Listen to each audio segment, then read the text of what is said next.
On a swelteringly hot day in 2009, a woman named Fatima walked down a dirt road toward a windowless shack on the outskirts of Mogadishu, Somalia.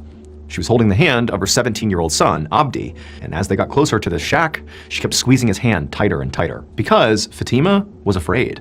And what she really wanted to do was just turn around and run back home. But she knew she had to keep going because what was waiting for them inside of that shack was really her only chance to save her son's life. So Fatima and her son, they continue walking down the road, and they eventually reach the shack, and they go around to the front of it, and there's this metal door that was blocking the entrance.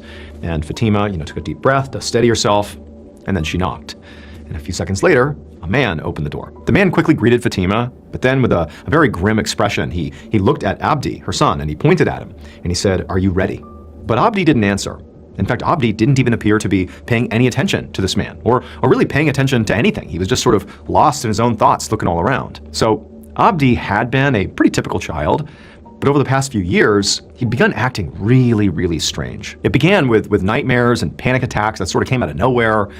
And then he also started freaking out like every time there was a loud or sudden noise. And then most recently, he'd begun getting into these strange mental states where he was so agitated and also confused and disoriented that he would sort of lash out at anybody near him, or even sometimes he would try to hurt himself. When Abdi would act like this, sometimes he would get so violent that his mother, Fatima, had to literally tie him up for his own safety. But remember, Abdi, he's 17 years old. He's almost a man, at least physically.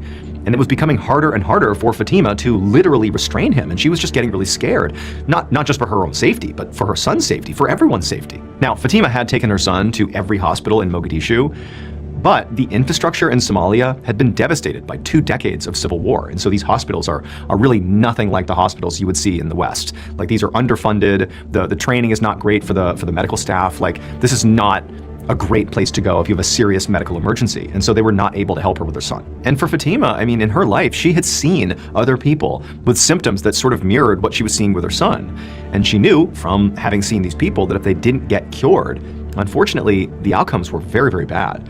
Most of these people she had seen had wound up being chained to their beds, in locked rooms 24/7, or in some cases, these folks were chained to trees and left to die by their family who couldn't take care of them anymore. And Fatima, she didn't want that to happen to her son, and so she was willing to do virtually anything to save him. And so with that in mind, Fatima had been saving up money for literally years to try this final treatment, which was inside of this shack that she and her son had just arrived outside of. This treatment was extremely expensive, but she believed it was her only hope. And so this man in the hut, he sort of steps aside and gestures for the mother and son to come inside. And Fatima, who is very nervous, she leads Abdi, who's sort of, lost in space, inside of the hut. And then once inside, the man began sort of examining Abdi. And so while he was doing that, Fatima just sort of stepped aside and just sort of glanced around the interior of the shack. And she was sort of struck by how bare it was. There was literally nothing else in the shack other than this single plastic chair right in the middle of the dirt floor. That was it. But, Fatima knew this is all part of the process. And so after a few minutes, the man finished examining Abdi, and he turned to Fatima and he said, your boy's in good physical condition, so now they're ready to begin.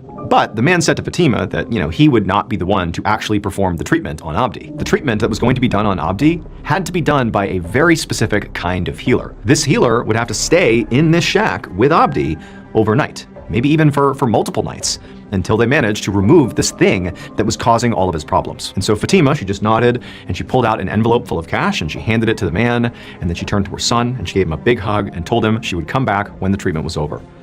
Then Fatima, as quick as she could, she just turned and left, and the man went to go and get the healer. 2 days later, Fatima walked back down that same dirt road toward the metal shack.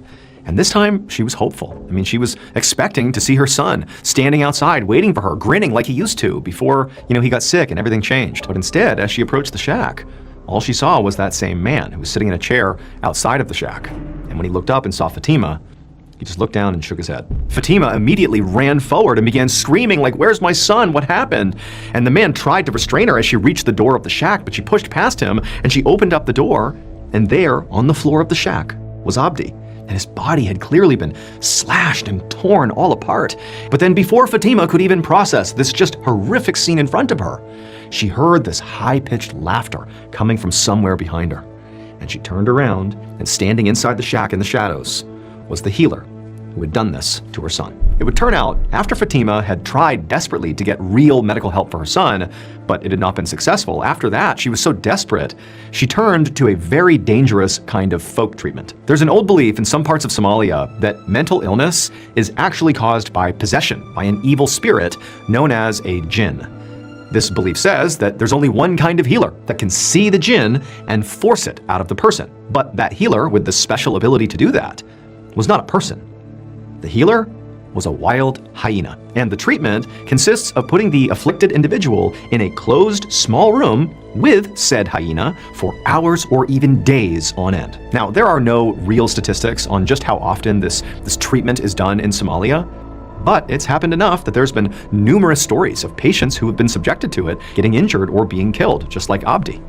And since 2013, there's even been a big campaign led by a Somali nurse to try to end this sort of barbaric practice, and also to expand access to mental health care across Somalia.